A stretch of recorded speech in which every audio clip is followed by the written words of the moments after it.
মাঝপথে অনেক ঝড়ঝঞ্ঝা আসে জীবনে, এটা অনেকে ইন্সপায়ার করবে ইনফ্যাক্ট এই কথাটা। পারবো না কোনোদিন পেরে উঠবো না বলে ভাবিনি তা না, অসম্ভব। ওনাকে ট্যাকল করার ক্ষমতা আমার নেই। আমার নিজের সত্তা চেঞ্জ হয়েছে। চেহারায় বদল আনার দরকার পড়ে না।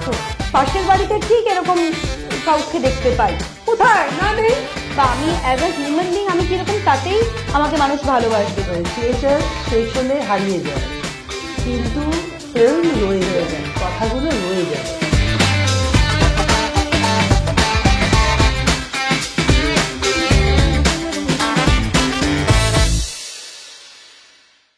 নমস্কার, আমি মানসী সিনহা।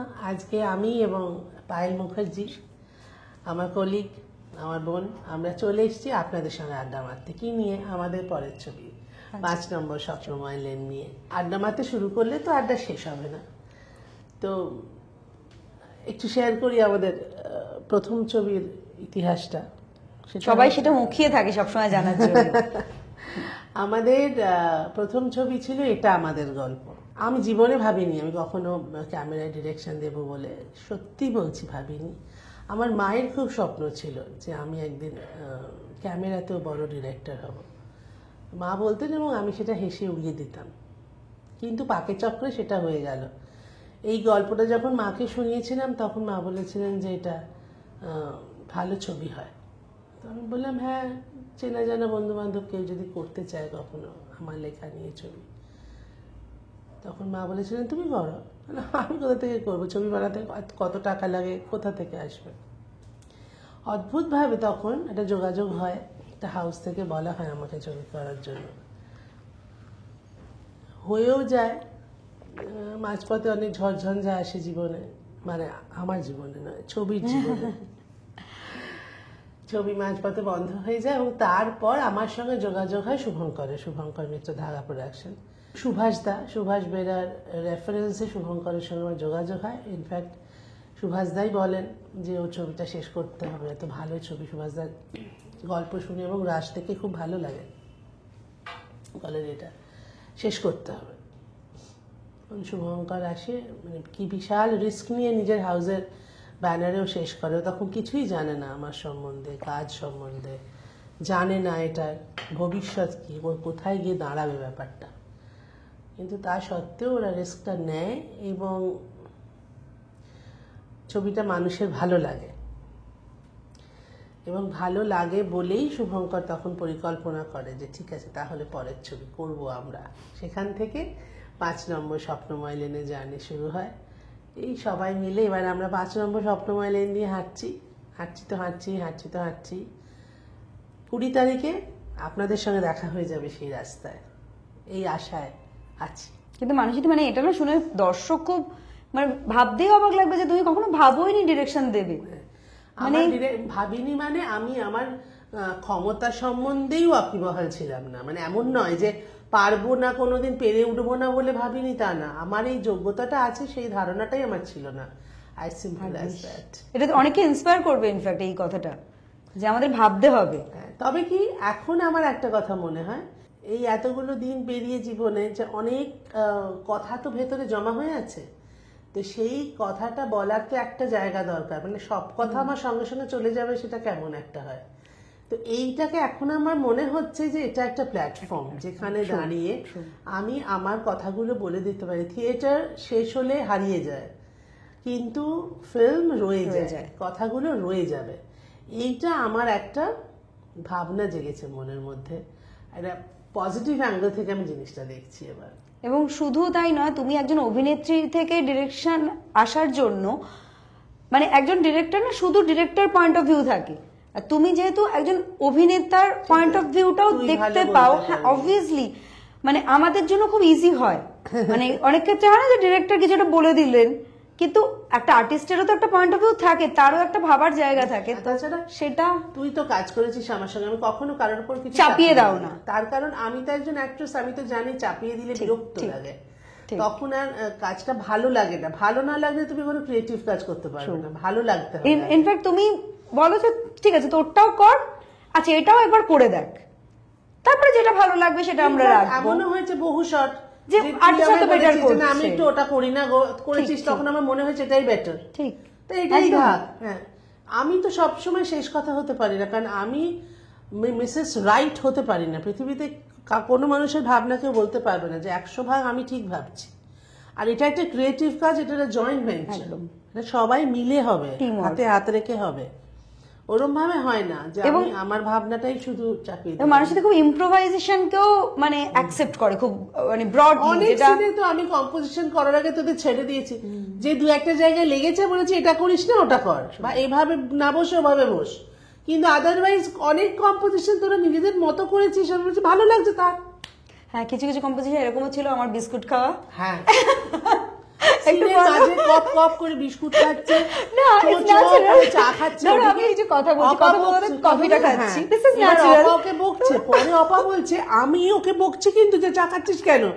এবার সেটা সিনে অদ্ভুত ভাবে ইনকর্পোরেট করে গেছে পুরো জিনিসটা। আর ও যে ক্যারেক্টারটা করেছে ভীষণ চুলবুলি একটা মেয়ে, ওর সঙ্গে ওটা চলেও যাচ্ছে পুরো ইয়েটা। তো আমরা কাটিনি ওটা, এত ভালো লেগেছে, ওটা থাক, ভালো লাগছে। সেটা করতে গিয়ে যে জায়গাটায় বিস্কুট না খেলেও চলতো সেখানেও গপ করে খেয়ে ফেলেছে। এবার আমিও করলে এটা তুই কি করলি, খাওয়া উচিত হয়নি, তুমি এভাবে কাটবে আমি বুঝতে পারিনি। হ্যাঁ, তুই আবার ওখানে খেলি, এবার ওটাকে কি করে ম্যানেজ করবো, তখন আবার সেটাকে খেয়েছে এত সুন্দর, টুক করে নিয়ে খেয়েছে, বাদ দিতে ইচ্ছে করছে না। সুজয় বলে আবার, আর সুজয় তো কোন রকম কম্প্রোমাইজেশনের ব্যাপার নেই, ও ঠিকঠাক রাখবে, বাকিটা ফেলবেই ফেলবে। আলাম দেখো এটা দেখাচ্ছে খুব সুন্দর, কি করা যায়, উফ দেখছি দাঁড়াও করে সেটাকে আবার কোনোভাবে এদিক ওদিক করে রাখা হলো, কারণ অ্যাক্টিংটা করেছিল এত ভালো, ওটা ফেলতে ইচ্ছে করছিল না আমাদের।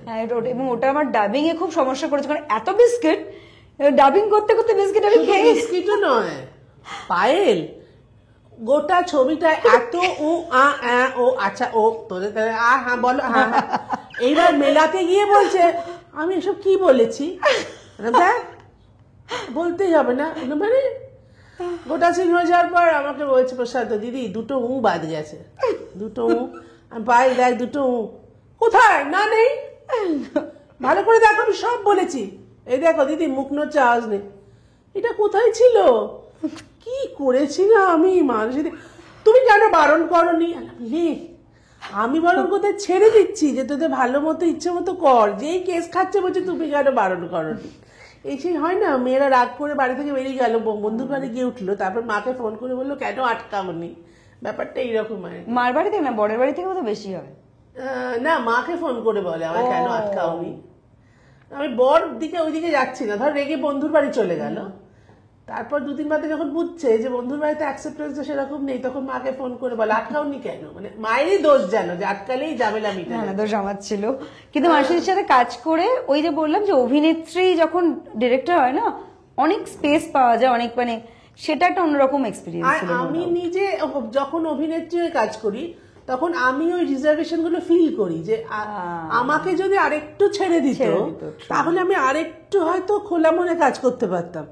ওই ভাবনাটা কাজ করেছে এখানে, যে আমি যদি এদেরকে ছেড়ে দিই তাহলে এরা এদের ভাবনাটা পুরোটা ইনকর্পোরেট করতে পারবে, ওই জায়গা থেকে এই জিনিসটা এসেছে। আচ্ছা এবার আমি তোকে একটা কথা জিজ্ঞেস করি, এই যে আমাদের ছবিতে তুই মিষ্টি, অন্বেষা দুষ্টু, তোরা দুই বোন, তোদের দু বোনের কেমিস্ট্রিটা স্ক্রিপ্টে তোর কেমন লেগেছে? কারণ ক্যামেরায় তোরা খুব সুন্দর করে দুটো এই কেমিস্ট্রিটা ফুটিয়ে তুলেছিস, কোনো সন্দেহ নেই, তাদের সবার খুব সুন্দর লাগছে, মনেই হচ্ছে না যে তোরা নিজেরা দুই বোন নোস, কিন্তু এটা তো তোদের অ্যাক্টিং করে করতে হয়েছে কারণ তোরা দুই বোন নোস। তো সেক্ষেত্রে স্ক্রিপ্ট কিছু হেল্প করেছে না পুরোটাই তোরা নিজেরা ইনকর্পোরেট করেছিস? ফার্স্ট অফ অল তো স্ক্রিপ্ট তো ডেফিনেটলি ওটাই আমাদের মানে বাইবেল, ওটা থেকে আমরা অ্যাডাপ্ট করি। সেকেন্ডলি যেটা ভীষণভাবে হেল্প করেছে সেটা হচ্ছে আমি যাকে আমার কো অ্যাক্টর হিসেবে পেয়েছি, অন্বেষা হাজরা, অসম্ভব ভালো অ্যাক্ট্রেস এবং অসম্ভব ভালো হিউম্যান বিং। এবং এই যে কথাটা বললে যে এক বোন নোস, কিন্তু বলে না সিস্টার্স অফ ডিফারেন্ট মাদার, তো সেই রকম ব্যাপারটা হয়েছে কাইন্ড অফ, যে আমরা এখন অ্যাকচুয়ালি কিন্তু সিস্টারলি বন্ডটা ফিল করি, আমরা সেই রকমই একটা ইকুয়েশনে রয়েছি, এবং সেই জিনিসটা হয়তো সেই কেমিস্ট্রিটাই অনেকটা শো হয়েছে। তো সেটা অনেক ইজিয়ার হয়েছিল বিষয়টা, যেহেতু ওকে আমি কো অ্যাক্টর হিসেবে পেয়েছি। আর হ্যাঁ, আমাদের কাছে ওটাই ছিল যে ইটস লাইক দুষ্টু মিষ্টি আর কি, ওরা হরিহর আত্মা, ওদের যে মানে ব্যাপারটা, তো সেই জিনিসটা ঠিক আছে দুই সেটা, দেহে এক প্রাণ এবং বলেন না? দুই দেহ এক প্রাণ। এবং আমার ক্যারেক্টার যদি বলো, এটা একদম মানে আমার মনে হচ্ছে নেক্সট ডোর গার্ল, দুজনেরই তাই, নেক্সট ডোর গার্ল। মানে আমি পাশের বাড়িতে ঠিক এরকম কাউকে দেখতে পাই, বা আমার তো পুরো এই পরিবারটাই, যেটা আমাদের 5 নম্বর স্বপ্নময় লেনের পরিবার, আমার মনে হয় যে প্রত্যেকে দেখে এটা রিলেট করতে পারবে যে আরে ইনি তো আমার জ্যাঠামশাই, ইনি তো আমার ছোট দিদা। একদমই তাই। তো এটা মনে হয় নিজেদেরই পরিবার, এটা একটা বৃহত্তর পরিবার মনে হয়। এইটা খুব ইম্পর্টেন্ট একটা পয়েন্ট। মানে প্রত্যেকটা মানুষ যারা দেখবেন কোনো না কোনো পয়েন্টে তারা নিজেকে রিলেট করতে পারবেন, যে আমার অমুক, বা আমার নিজের জীবন, বা আমার বাবা মা, বা আমার মাসি পিসি, বা আমার কাকা জ্যাঠা, কারণ বা আমার বাড়ি, আমার পাড়া, কেউ না কেউ প্রত্যেকে কোনো না কোনো পয়েন্টে নিজেদেরকে এই ছবির সঙ্গে রিলেট করতে পারবেন। এইটা খুব ইন্টারেস্টিং হয়ে দাঁড়িয়েছে জায়গাটা, যেটা এবং তার জন্যই না মানে ছবিটা দেখতে গেলে দুঃখে কাঁদবো নয়, কিন্তু ইমোশনে আমি তো অনেকবার কেঁদেছি, এবং মানে ওই ইমোশন গুলো না খুব ফিল করা যায়, বিকজ আমি যেহেতু প্রত্যেকটা ক্যারেক্টারকে দেখতে পাই, ফিল করতে পারি, তো ফলে ওই ব্যাপারটা ডেভেলপ হয়েছে। এইটা হয়েছে। অ্যাক্টর মানুষদের সঙ্গে তোর আগে পরিচয় হয়েছে, ডিরেক্টর মানুষদের সঙ্গে তোকে পরে পরে পরিচয় হয়েছে। তুই কাকে বেশি ভালোবাসিস, অ্যাক্টর মানুষের দিকে না ডিরেক্টর মানুষের দিকে? না না না, এই দুটোর মধ্যে বাঁচতে অ্যাক্টর মানুষের দিকে না ডিরেক্টর মানুষের দিকে। কে বেশি লাভেবল, কে বেশি রুড, কে বেশি অ্যাকসেপ্টেবল, কে কম অ্যাকসেপ্টেবল? অ্যাক্টর আমার কাছে উত্তর আছে, অ্যাক্টর মানুষই আর ডিরেক্টর মানুষ। যদি দেখবো তোর সঙ্গে ম্যাচ করবে। যদি অ্যান্সার দিতেই হয় তাহলে ডিরেক্টর মানুষই দিই এনি টাইম, কারণ আমি অনেক কিছু শিখতে পারছি ডিরেক্টর মানুষদের কাছ থেকে। আচ্ছা, আমার কাছেও তাই। আমার কাছে ডিরেক্টর মানুষই বেটার, অ্যাক্টর মানুষই খুব বাজে, মানে অসম্ভব ট্যান্ট্রাম, অসম্ভব তার মানে ফাঁকিবাজ, অসম্ভব, মানে বলে যে দুটো শট দিয়ে বলবে এবার একটু বসতে দে, আমার হাঁটুতে ব্যথা। এটা হচ্ছে, সেটা আবার তোমার ডিরেক্টররা বুঝবে, সেটা তো আমি বুঝবো না। আমি অ্যাজ আ ডিরেক্টর আমি বলছি, আমার যদি কেউ বলে, আমার অনেকেই বলে যে আপনি নিজে অভিনয় করেন না কেন, বিং আ ডিরেক্টর আমি মানুষের সিনে একটাকে কাস্ট করবো না, অসম্ভব, ওনাকে ট্যাকল করার ক্ষমতা আমার নেই। কোনো আর্টিস্টকে হয় না ট্যাকল করা, সেটা অনেক ওরকম লোক লাগে, এই ধমকে দেবে, আমি ধমকাতে পারবো না। আমি আমার জন্য এরকম মিষ্টি অ্যাক্টর অ্যাক্ট্রেস, এটা মানুষিদি ডিরেক্টর মানুষিদিকে বেশি হাইলাইট করার জন্য একটা মানুষের দিকে চেপে কথা বলছে, একদম নয়। আমি একটা মানুষের সাথে কাজ করেছি, একটা মানুষের দিকে খুব ভালো, খুব মিষ্টি, ফ্লোরের প্রত্যেকে একটা মানুষের দিকে ততটাই ভালোবাসে, বরং ডিরেক্টর মানুষের দিকে একটু খিটখিটে হতে পারে এক সময়, একটা মানুষের দিকে কিন্তু সেটা রাদার নয়। তো সুতরাং এটা আমি কোনোভাবে অ্যাকসেপ্ট করলাম না। আর ডিরেক্টর মানুষের তো এক এক সময় খুব ক্রুয়েল মনে হতো অ্যাকচুয়ালি, কারণ একজন অ্যাক্টর, আমরা এমনি নর্মাল একটা মেয়ে বাড়ির বাইরে বেরোতে গেলেও একটু কাজল পরে একটু লিপস্টিক লাগিয়ে বেরোয়, আর সেখানে কিনা উনি আমাকে ক্যামেরার সামনে অভিনয় করাচ্ছেন, বলছেন মেকআপ করবি না। এটা ক্রুয়েলটি ছাড়া কি? কিন্তু এই জিনিসটা করেছেন, এবং নিজেকে দেখে শুধু নয়, দেখে তো ওটা তো সাময়িক ব্যাপার, সব থেকে যেটা বেস্ট পার্ট হয়েছে সেটা হচ্ছে কনফিডেন্স গ্রো হয়েছে, আমার নিজের সত্তা চেঞ্জ হয়েছে। আজকে মানুষদি যেখানে বসে রয়েছে, মানুষদি কিন্তু আমি তো চোখে দেখতে পাচ্ছি, মানুষদি কিন্তু লিপে একটা লিপস্টিক ও লিপ বাম কিচ্ছু নেই, কিছুই নেই, বোধহয় স্নান করে এভাবে চলে এসেছে মানুষদি। আচ্ছা, ওটা ঠান্ডার জন্য। তো মানুষদি কিন্তু ওইভাবে চলে এসেছেন, এবং মানুষদির তাতেও মানুষ এভাবেই মানুষদিকে ভালোবাসে। তো সেইটা কিন্তু একটা আলাদা কনফিডেন্স লেভেল, যে আমার কিছু দরকার পড়ে না, আমি আমার কাজ দিয়ে সবাইকে ভোলাবো, বা আমি অ্যাজ আ হিউম্যান বিং আমি কিরকম তাতেই আমাকে মানুষ ভালোবাসবে। তো আরেকটা কথা, শুধু হিউম্যান বিং আমি কেমন তাতে মানুষ ভালোবাসবে না, শুধু নয়, ওটা অবশ্যই একটা পয়েন্ট।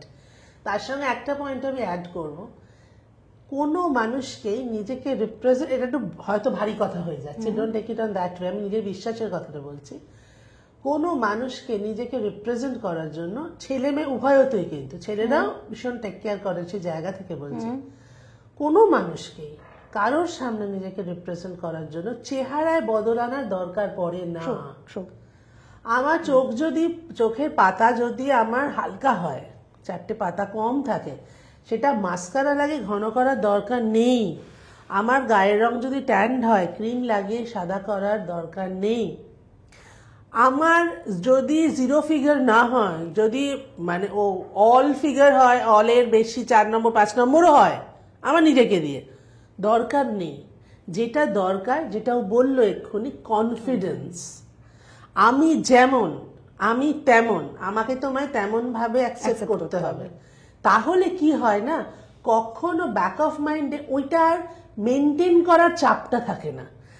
মনে হয় না যে আমার মাস্কারা লাগানো আইল্যাশটা দেখে আমাকে অ্যাকসেপ্ট করা হয়েছে, সো আমাকে ওই আইল্যাশে কন্টিনিউয়াসলি মাস্কারাটা লাগিয়ে যেতে হবে, না হলে অ্যাকসেপ্টেন্সে গড়বড় হয়ে যেতে পারে। ওই চাপটা থাকবে তো ব্যাক অফ মাইন্ডে। ওটা যদি আমি দায়িত্ব নিয়ে বলছি, এই যে আপনারা পায়েলকে দেখছেন, ছবিতেও দেখবেন, ও এখনো ওর বয়স বুঝতে পারা যাচ্ছে না। ছবিতে যখন দেখবেন আপনারা পায়েলকে, তখন মানে আক্ষরিক অর্থে বুঝতে পারবেন যে আসলে ও কতটা ছোট, কতটা চুলবুলে, কারণ ছবিতে ওর আসলটুকু দেখা গেছে। কোনো মেকআপ নেই বলে, কোনো হেয়ার স্টাইল নেই, একটা চুলে এক্সট্রা কিচ্ছু ছিল না, একটা পিস না, চুলটা স্ট্রেট করা অব্দি ছিল না। যেমন চান করে যেমন চুল তেমন এসেছে, তেমন করে ঝুটকি পাখি ক্যামেরার সামনে দাঁড় করে দিয়েছে। না আমি একটা কথা বলি, এখানে না আমি বলে নেব, আমাকে ইউনুস এসে বলছে, দিদি কি পায়েল দি না একটু স্টুডিও ফিক্স একটু লাগাতে চাইছে। কেন রে? না মানে মুখটা তেলা তেলা হয়ে গেছে তো তো আমি একটু আলাম তোকে বার করে দেবো না। পায়েল দি চলে গেল। এবার পায়েল এলো, মুখটা তেলা তেলা, তুমি তো ক্যামেরায় মুখটা তেলা তেলা লাগবে, লাগলে আমার চোখে লাগবে, আমার আর্টিস্টের লাগবে, তোর কি, তুই অ্যাক্টিং কর। হয়ে গেল করে গিয়ে ওই তেলা তেলা মুখ বলে অ্যাক্টিং করলো। ওর ব্যাপারগুলোই বলছি ও আছে।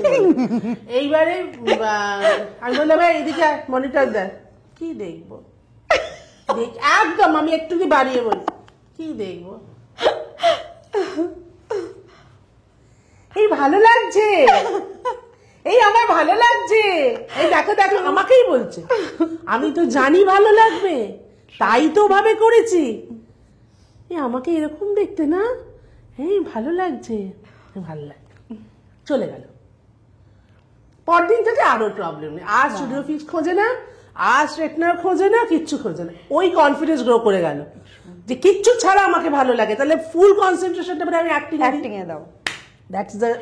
ইনফ্যাক্ট অ্যাকচুয়ালি এই তুমি বলছিলে না, এত চতুর্দিকে বডি শেমিং বা এত চতুর্দিকে বিউটি প্রোডাক্ট, হ্যাঁ আমাদের একটা মাথায় এটা হয়ে গেছে যে হিরোইন যদি হয়, হিরোইনের একটু এক্সটেনশন লাগবে, একটু ভলিউম লাগবে, হিরোইন হল মানে একদম এলোকেশি, এত একদম ওটা তো একটা রিজন দেখানো হয়েছে, কিন্তু করা তো হয়েছে, হ্যাঁ ও অ্যাকসেপ্ট তো করে নিয়েছে।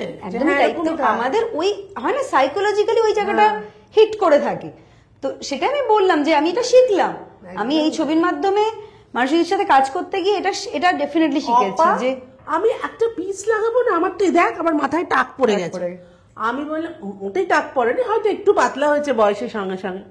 আমি তখন বললাম তোর যদি ঠিক বয়সে বাচ্চা হতো, তাহলে এখন তার এতখানি বয়স হতো, তাহলে তুই কি করতি, সারাক্ষণ এক্সটেনশন লাগিয়ে ঘুরতি? তা কেন? তাহলে তা কেন, তাহলে এখনই বা কেন তুই লাগাবি? তোর সঙ্গে বাবা কথায় পারা যায় না, কিন্তু লাগাইনি এক চুল। কোথা কি ছিল অপার বল, শুদ্ধ ওই যে শপিং এর সিনটা আর আরেকটা সিন, ওই দুটো সিনে ওর বাইরে বেরিয়েছি বলে একটু লিপস্টিক লাগিয়েছে, একটু একটা টিপ পড়েছে, ব্যাস, মুখে একটা কিচ্ছু নেই। সবাই কনভিন্সড হয়েছে, সবাই খুশি যে বাহ, সবার একটা ধারণা ছিল যে মেকআপ ছাড়া আমায় খুব খারাপ লাগে। লাগবে কেন?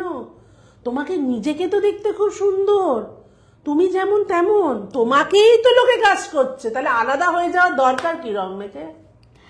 আচ্ছা মানুষীদি, এবার একটা সিরিয়াস প্রশ্ন করব, সেটা হচ্ছে যে এখন তো ধরো নিউক্লিয়ার ফ্যামিলি সব জায়গাতেই আমরা দেখি, এবং সেটা হয়তো খানিকটা প্রাসঙ্গিকও, হ্যাঁ।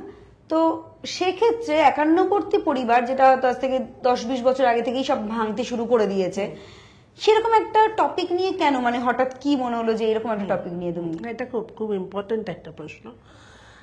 দেখ, আমি নিজে খুব বিশ্বাস করি যে আমাদের পরের জেনারেশনের দায়িত্ব তো আমাদের, প্রত্যেকটা মানুষের দায়িত্ব তার পরের জেনারেশনকে তৈরি করা।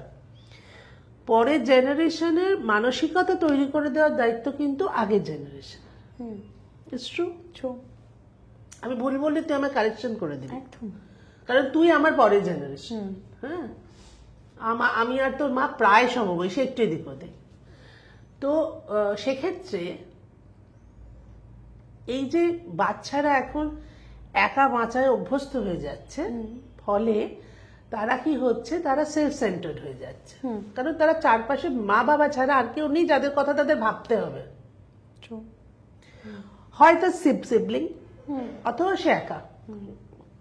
খুব একটা ফ্যামিলিতে দুটো বাচ্চা নেই, তুই একা আমি একা।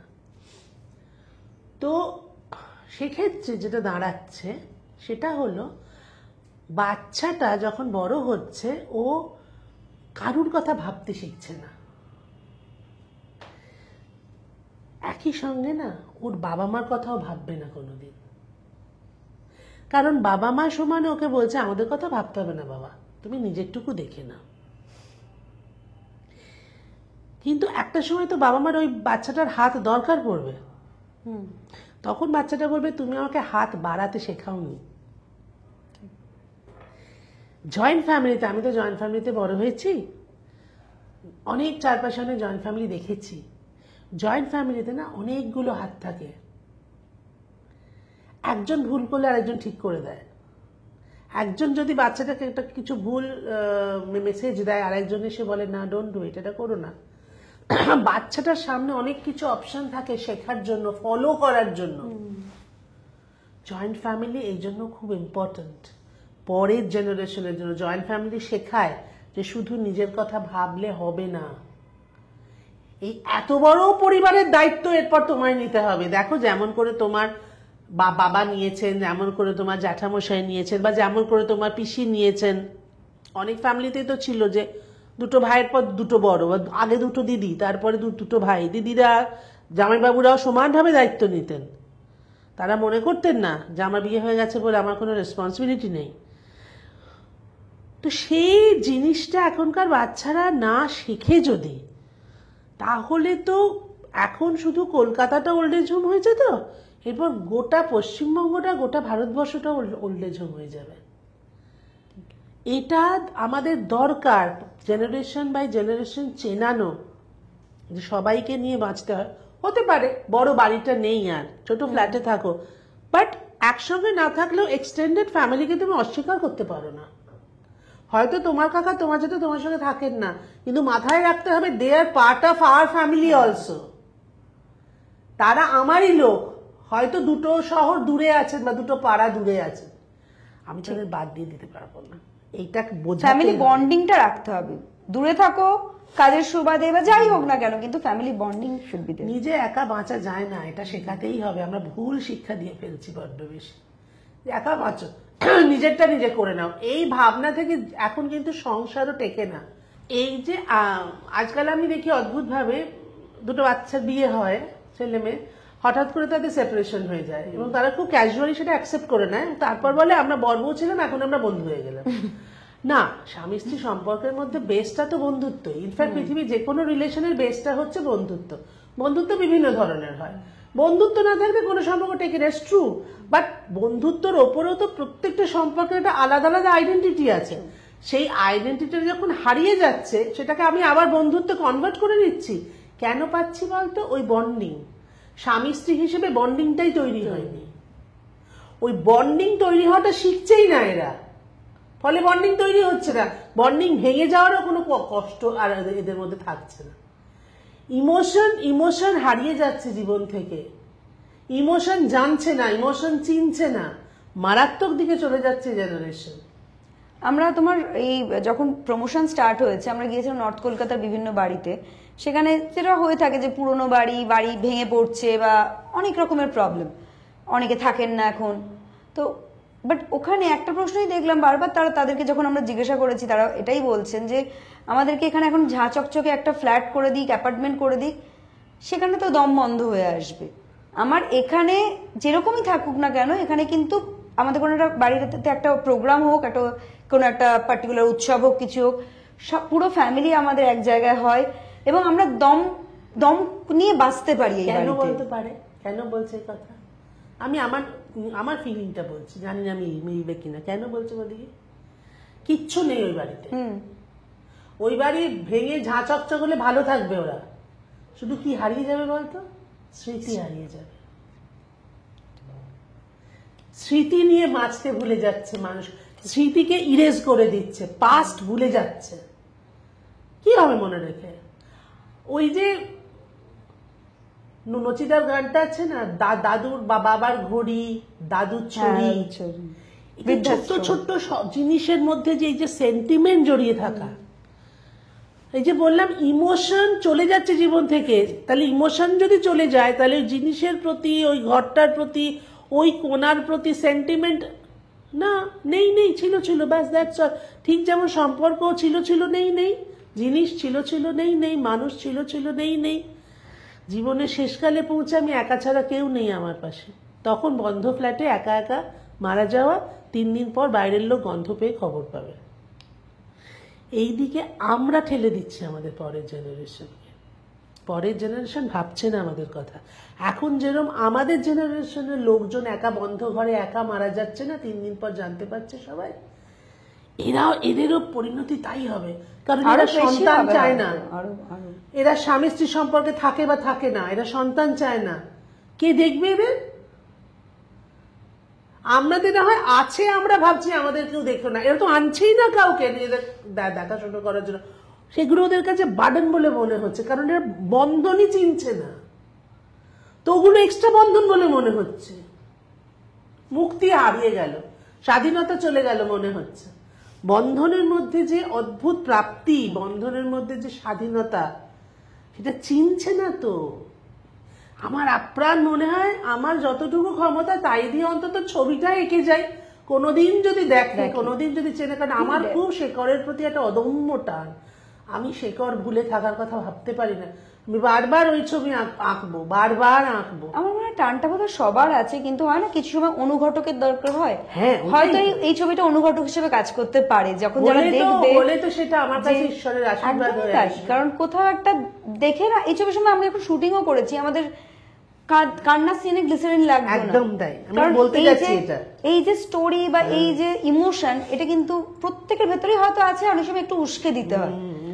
ফ্যামিলিকে ভালোবাসে না বা ফ্যামিলিকে প্রায়োরিটি দেয় না, কে হতে পারে? না না না না না, এটা আমি একমত হলাম না। ফ্যামিলিকে ভালোবাসে না, ফ্যামিলিকে প্রায়োরিটি দেয় না, কে হতে পারে? হতে পারে। এখনকার জেনারেশন সেদিকে যাচ্ছে, যাচ্ছে। আমি আগে আমার কথা ভাববো, তারপর তোমার কথা ভাববো। কারণ কি, তুমি শিখিয়েছো বাবা আগে নিজের দিকটা দেখো, এটা তো আলটিমেটলি কোথাও একটা নিজেদের কথা ভাবতে হয়, ফ্যাক্ট। কিন্তু আমি কি বলছি যে তার সত্ত্বেও যে ফ্যামিলিকে নিয়ে ভাবার যে স্পেসটা, সেটা অনেক সময় কি কাজের জন্য হারিয়ে যায় বা মাথা থেকে বেরিয়ে যায়। এইখানে সেটা কিন্তু এই ছবিটা অনুঘটক হিসেবে কাজ করতে একদম তাই। আর এখানে আমি ছোট্ট একটা কন্ট্রাডিক্ট করবো, নিজের কথা ভাবতেই হয় এবং ফ্যামিলি সম্বন্ধে ভাবাটা হারিয়ে যায় না। আমি নিজের কথাই ভাববো, বাট আমি নিজের একা নই। ফ্যামিলি আমি আমার নিজের কথা ভাবছি মানে আমার চারপাশের লোকজনকে নিয়ে আমি নিজে, আমি একা নই, আমি একা প্লাস অমুক নই, আমি মানে এতগুলো লোক। দুটো ভাবনা আলাদা। আমি প্লাস এতগুলো লোক না, আমি মানে এতগুলো লোক।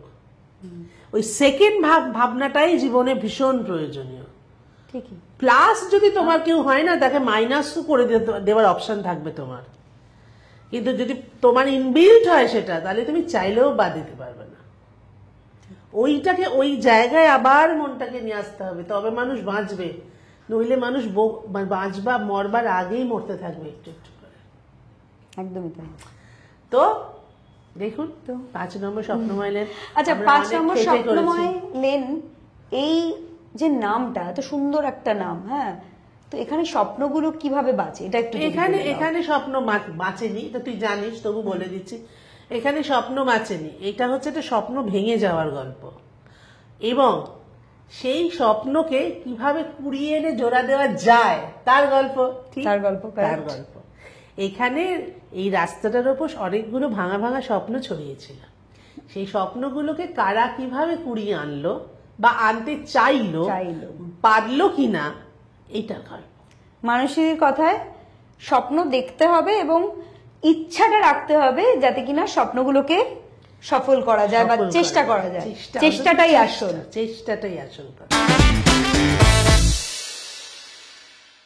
যাক, এখন আমরা আবার পেয়ে গেছি আমাদের অন্নদাতা, আমাদের প্রোডিউসার এই ছবি। অন্নদাতা, তাই তো? ও হ্যাঁ, চালের কল আছে তো। আছে, হ্যাঁ, বাড়ি চাল আছে, কল আছে, চালের কল হয়ে গেল। এনিওয়েজ এইরকম শুভঙ্করদা এরকমই করতে থাকে আমাদের শুটিং এতেও। যাই হোক শুভঙ্করদা, আমি এক্ষুনি মানুষের যেটা আর কি জিজ্ঞাসা করছিলাম যে 5 নম্বর স্বপ্নময় লেন খুব ইন্টারেস্টিং একটা নাম, এবং এই যে নামটা এখানে মানে এটা কেন সেটা একটু বলো, আর এখানে কি এখনো স্বপ্ন দেখা যায়? মানে কি বলতো, স্বপ্ন তো হারিয়ে গেছে। তো এমন একটা লেন যদি হয় যে লেনে স্বপ্ন পাওয়া যায়, তাহলে পরে কেমন হয়? ওটাই তো ছবি, তার জন্য এই নামটা। আর 5 নম্বর, কারণ 5 নম্বর আমরা খুব লাকি। ওকে। আর দ্বিতীয় কথা হচ্ছে, এটা প্রথমে 1 নম্বর ছিল, কিন্তু আমরা যে বাড়িটায় শুটিং করলাম সেই বাড়িটার ইতিহাস আছে। সেই ইতিহাস হচ্ছে আমি কেন শুটিং করলাম, কারণ সেই বাড়িটা আমরা শুটিং এর 1 সপ্তাহের মধ্যে ভেঙে ফেলবো। ও, তো সেই বাড়িটাই আমি তখন প্ল্যান করলাম যে এই মানে বাড়িটা এখন কি বাড়িটা ভেঙে দিয়েছে? ভেঙে দিয়েছে, অলরেডি ভাঙা কাজ শুরু হয়ে গেছে। ও গড। তো আমরা সেই জন্য প্ল্যান করলাম যে এই বাড়িটাই করব, কারণ আমাদের যে গল্পের থিম সেই অনুযায়ী ওই বাড়িটার যে ইতিহাস, সেই ইতিহাসটা আমাদের সঙ্গে যাবে। তখন দেখলাম ওর বাড়িটা 5 নম্বরে আছে, আমার সঙ্গে মিলে গেল, 5 5 5 5 10, সুতরাং হয়ে গেল 5 নম্বর স্বপ্নময় লেন। যান স্বপ্ন দেখুন। আর স্বপ্ন তো আমরা দেখছি, আমরা এটা স্বপ্ন দেখছি যে দর্শকরা প্রচুর ভালোবেসে এই ছবিটা দেখবে, আর প্রচুর স্বপ্ন দর্শকও দেখবে। হ্যাঁ নিশ্চয়ই, দর্শক আগেরবারে যেরকম আমাদের ভালোবাসা দিয়েছে, এবারে আরো বেশি ভালোবাসা দেবে, এটা আমার তো প্রেডিকশন। কারণ ছবিটা আমি দেখেছি আমাদের প্রিভিউতে, আমাদের যারা যারা দেখে সবাই বলেছে ভালো হয়েছে, এবং সবাই উচ্ছ্বসিত, আমিও উচ্ছ্বসিত। দর্শক দেখবেই শিওর। তো মানসীদের সাথে তোমার তো এটা সেকেন্ড ছবি, হ্যাঁ, আবার হ্যাটট্রিকও হতে হবে কিন্তু, তাহলে হ্যাটট্রিক তো হবেই। হবেই না? একদম hat-trick পারফেক্ট। কারণ কি, এই ছবিটা কিন্তু আমি নিজের ইচ্ছাই করিনি। আমরা যখন এটা আমাদের গল্পের তোমার ইয়েতে যেতাম হল ভিজিটে, তখন দর্শকরাই জিজ্ঞেস করতো পরের ছবি কবে, পরের ছবি কবে। আমি বলতাম শীতকালে আসতে পারে, বলে না না বর্ষায় চাই। আমি বলছি না না, বর্ষায় বৃষ্টি হতে পারে, কিন্তু আমার কাছে ছবির বৃষ্টি নেই, টাকারও বৃষ্টি নেই, ছবিটা বানানোর সময় লাগবে, তো সেই জন্য শীতে। দর্শকের জন্যই এসছে কিন্তু 5 নম্বর স্বপ্নময় লেন, সুতরাং দর্শকই তাকে সাকার করবে। তো তুমি মানসীদির সাথে অ্যাজ প্রডিউসার হিসেবে কাজ করেছো, তুমি প্রডিউসার, মানসীদি ডাইরেক্টর, আর একটা সত্তা আছে তোমার, তুমি অ্যাক্টর, মানসীদি ডাইরেক্টর। তো তুমি কোনটা বেশি এনজয় করেছো, অ্যাজ আ প্রডিউসার আর অ্যাজ আ অ্যাক্টর হিসেবে তো আমি সবসময় এনজয় করি। মানে আমি প্রথম তো অ্যাক্টরেতেই এসেছিলাম, মানে আমার মনে করি যে আমাদের ইন্ডাস্ট্রিতে যারা যারা জুনিয়র আর্টিস্ট হিসেবে এসেছিলে, একদম জুনিয়র আর্টিস্ট থেকে সিরিয়াল করেছি প্রচুর, হ্যাঁ সেজন্য কাজ করতাম। তারপরে দেখলাম অনেকক্ষণ বসে থাকতে হয়, তাই জন্য চলে এলাম এতে। তো এখানে যে চরিত্রটা করে সেটা বলে দাও দর্শকদের। আচ্ছা, এই বসে থাকার যে বিষয়টা বলেছে সেটা আমি বলতে চাই। আমরা জেনারেলি ফ্লোরেতে গিয়ে আমাদেরকে হাতে টাইম নিয়ে যেতে হয়, এবং এটাই আমাদের কাছে নিয়ম হয়ে গেছে যে হয়তো আমি সকাল 8টায় যাব, আমাকে হয়তো রাত্রি 8টায় ফ্লোরে ডাকা হতে পারে। কিন্তু অ্যাজ ওই যে বললাম মানসীদি অ্যাক্টর, এবং মানসীদি কিন্তু মানসীদি ফ্লোরেতে গিয়ে 1-2 ঘন্টা বেশি কখনো বসতে হয়নি, আমাদের লম্বাই শিডিউলিং করতাম ওইভাবেই। মানে আমি মানসীদি ডিরেক্টর হিসেবে আমি খুব ভালোবাসি ওনাকে। আমিও ভালোবাসি, ডিরেক্টর হিসেবে, মানুষ হিসেবে, অ্যাক্টর হিসেবে, সব হিসেবে ভালোবাসি। একদম। আর হ্যাঁ, আমার চরিত্রটা বলে দাও দর্শকদের, কি চরিত্রটা তো বলবো। আর অ্যাক্টর হিসেবে মানুষের সাথে যেমন তোমার একটা কানেকশন হয়েছে, তুমি তো আমারও কো অ্যাক্টর। হ্যাঁ, তো তোমার কেমন লেগেছে এত বড় একটা মেয়ে পেয়ে অন স্ক্রিন? না মানে তখন তুমি ছোট ছিলে, হ্যাঁ তখন তুমি হাঁটু দিয়ে দেখতে, এখন তোমার হাঁটু যেখানে সেখানে তখন তোমার মাথাটা ছিল। তার বাবা হয়েছিলাম, তারপরে তোমার এখনকার বাবা হওয়া সম্ভব না। লোক মানুষ মেনে নেবেন, আপনি মানবেন বলুন? এরকম একটা সুন্দরী মহিলার বাবা। এই যে প্রডিউসার দাদা, উনি কিন্তু সিনেমাতে সম্পর্ক ওয়াইজ আমার বাবা। হ্যাঁ, তাই না? অ্যাকচুয়ালি তখন মাথায় চুল ছিল, ছবিতে দেখা যাবে। হ্যাঁ, ছবিতে দেখা যাবে। মানে খুব ইন্টারেস্টিং। মানে আমি এটুকু বলতে পারি যে শুভঙ্কর দা ওই যে একটা সত্তা রয়েছে, একটা টাইমে থিয়েটার করতেন, তো ছোট পার্ট, হ্যাঁ যে ফ্ল্যাশব্যাকের পার্ট, কিন্তু শুভঙ্কর দার ক্যারেক্টারটা আমার প্রত্যেকের মনে থাকবে। মানে এত সুন্দর করে, মানে এত ভালো ক্রিয়েটিভ এবং ট্যালেন্টেড প্রডিউসার পাওয়া কিন্তু বেশ একটা ভালো ব্যাপার। হ্যাঁ, মানে বলতে পারি না নিজের ঢাক নিজে কি করে পেটাবো, তোমরা পেটাও। না না, খুব ভালো হয়েছে। মানে আমি এরকম বাবা পেয়ে হ্যাপি। Thank you. আর শুনুন, টাটা, দেখতে আসবেন স্বপ্নময় লেন। 5 নম্বর স্বপ্নময় লেন 20 তারিখ থেকে আসছে সমস্ত সিনেমা হলে। আপনার সামনাসামনি যে সমস্ত সিনেমা হল আছে চলে যাবেন, দৌড়ে গিয়ে টিকিট কাটবেন, আবার হাউসফুলের পর হাউসফুল হবে। দেখতে থাকুন 5 নম্বর স্বপ্নময় লেন, আর দেখতে থাকুন ধাগা প্রোডাকশনের পেজ, দেখতে থাকুন গোবং এর পেজ।